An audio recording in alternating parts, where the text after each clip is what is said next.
Angels, or Malaika in Arabic, do Allah's bidding. Quran 21:26, rather they are but honoured servants. Now angels were created before man, as Allah required them to assist in the creation of his cosmos. Some Sufis also believe that angels are primordial souls, that is, souls that have not yet achieved an earthly form, as humans do. The angel Jibril, of course, was honoured as the agent of revelation of Al-Quran. Now, because angels do Allah's bidding, they have no free will, although some do argue they have limited free will, as they cannot disobey Allah. And again, Al-Quran 66:6, they do not disobey Allah's commands that they receive.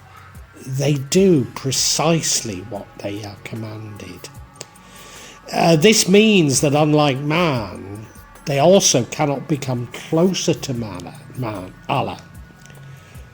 Only if we assume Allah's cosmos to be universally good can we characterize angels as universally good.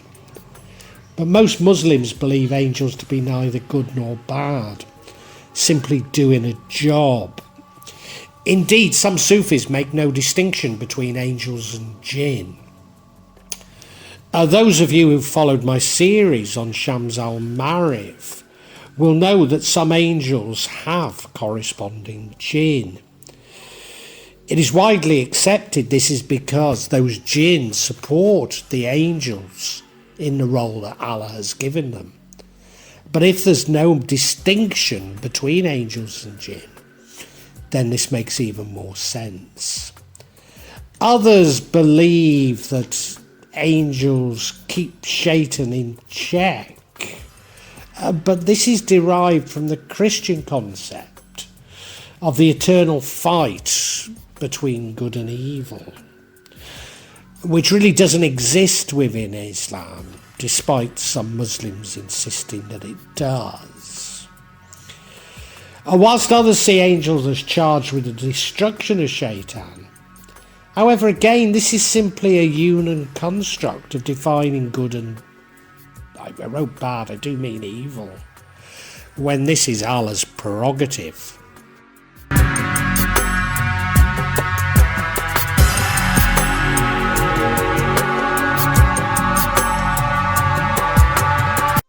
Angels are believed to be made of light. They also transmit Allah's light.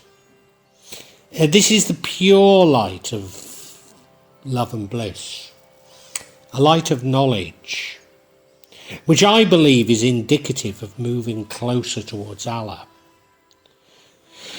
Once one accepts the light, the concerns of the world, dunya, become humbled by God's truth.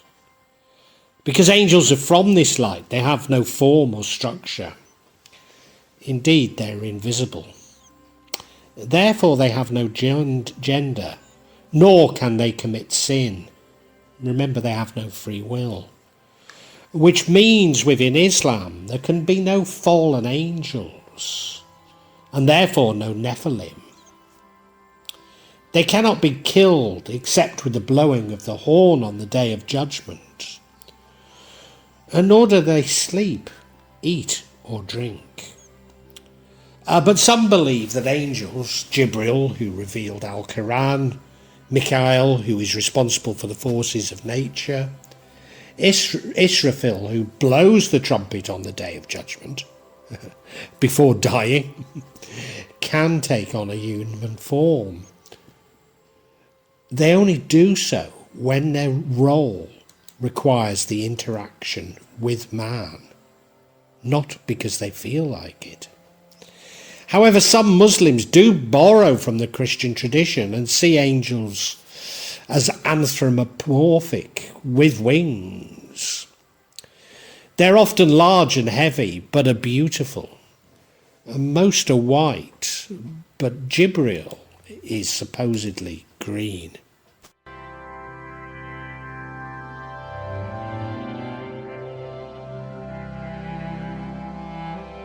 You probably know that I see the creation of hierarchies as a human vice, a human failing, if you like. But within Islam, angel hierarchies do exist, although there is no definitive hierarchy. It's more assumed from their administrative duties that can be gleaned from Al-Quran. Indeed, there's no definitive estimate of their numbers, with some believing them to be infinite. But in addition to doing Allah's bidding, they also act as messengers to the Prophet. They take care of people.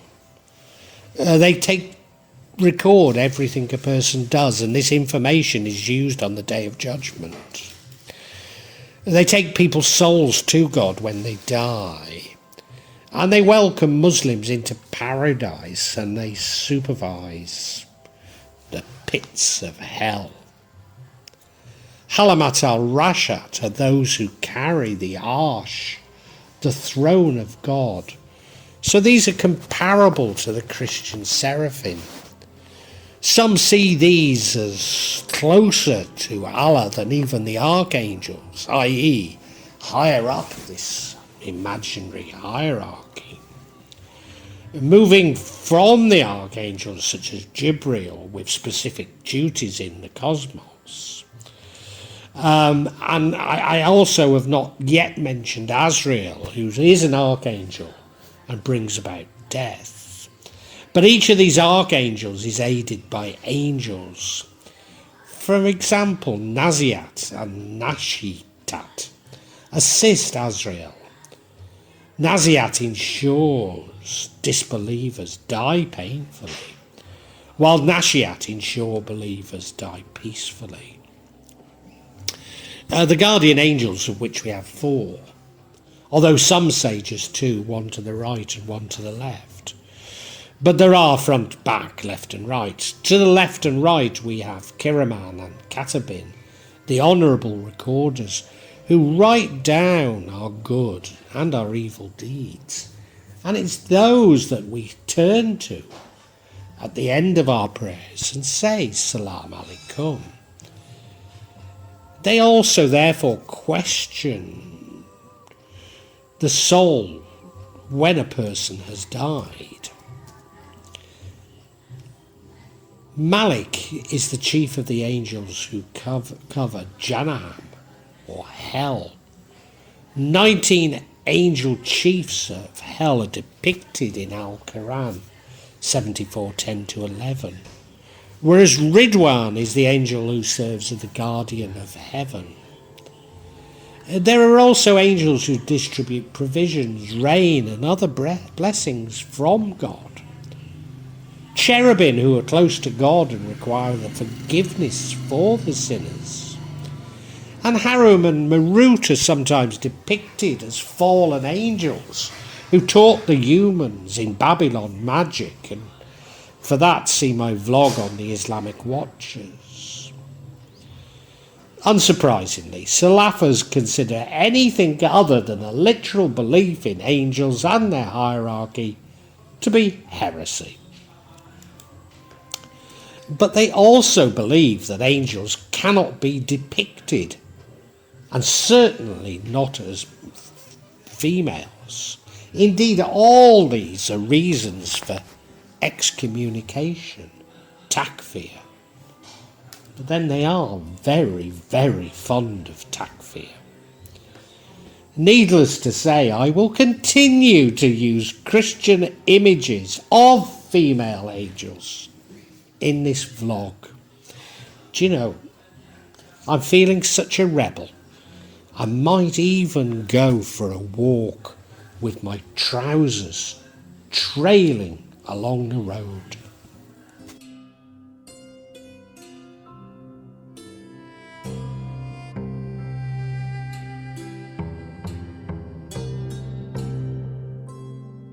Inspired by Neoplatonism, Al-Farabi developed a cosmological hierarchy, governed by what he called several intellects. For Al-Farabi, human nature is composed of both material and spiritual qualities. The spiritual part of a human exchanges information with the angelic entities, who are defined by their nature as knowledge absorbed by the Godhead. A similar function is described in the cosmology of Ibn Sina, or Abun Sina, although he does not specifically use the term angels. For Ibn Sina, the intellects have probably been a necessity without any religious connotation.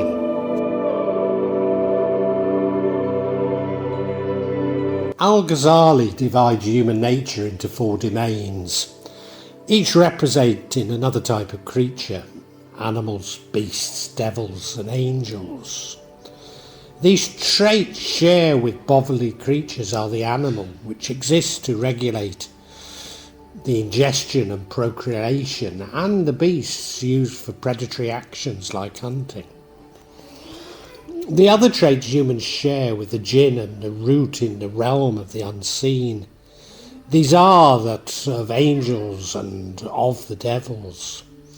While the angels endow the human mind with reason, advances virtues, and leads to worshipping God, the devil perverts the mind and attempts to abuse the spiritual nature by committing lies, betrayals, and deceits. The angelic natures advise how to use the animalistic body properly, whilst the devil perverts it.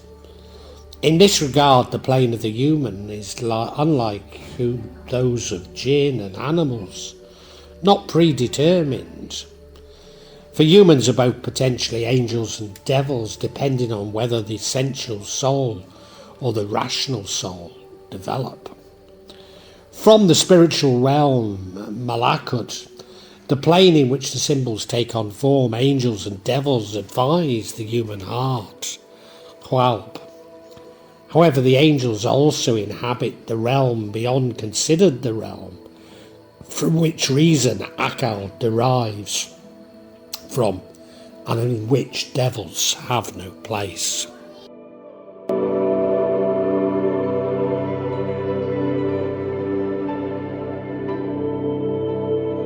This concept of angels has been developed so that angels are not merely models for the mystic, but also their companions. Humans in a state between earth and heaven seek angels as guidance to reach the upper realms. Some have suggested that some individual angels in the microcosmos represent specific human faculties on the macrocosmic level.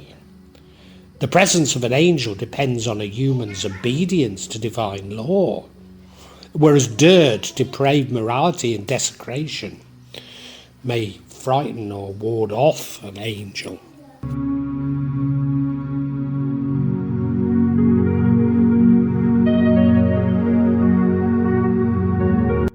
Ibn al-Arabi sees angels being merely a reflection of the divine names in accordance with the spiritual realm.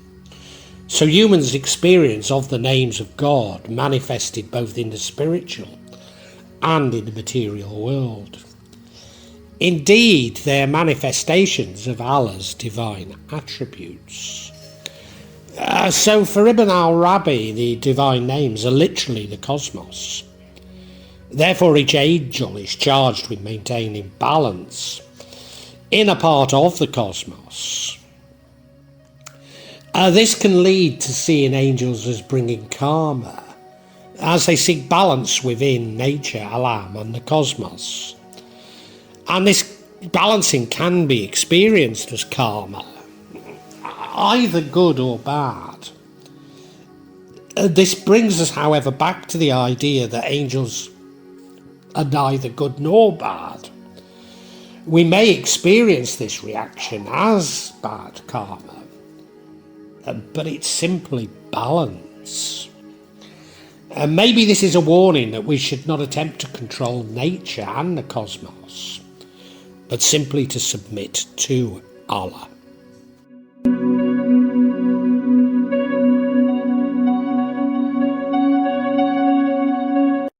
Now, taking Ibn Arabi's view of angels, can we see angels as archetypes, each pointing to personality traits, if you like? For these would be essential in our knowledge of the self, and therefore the goal of supporting the goal of personal alchemy in becoming closer to Allah. Again, this points to the incredibly important link between angels and the divine names of Allah in bringing us towards Him.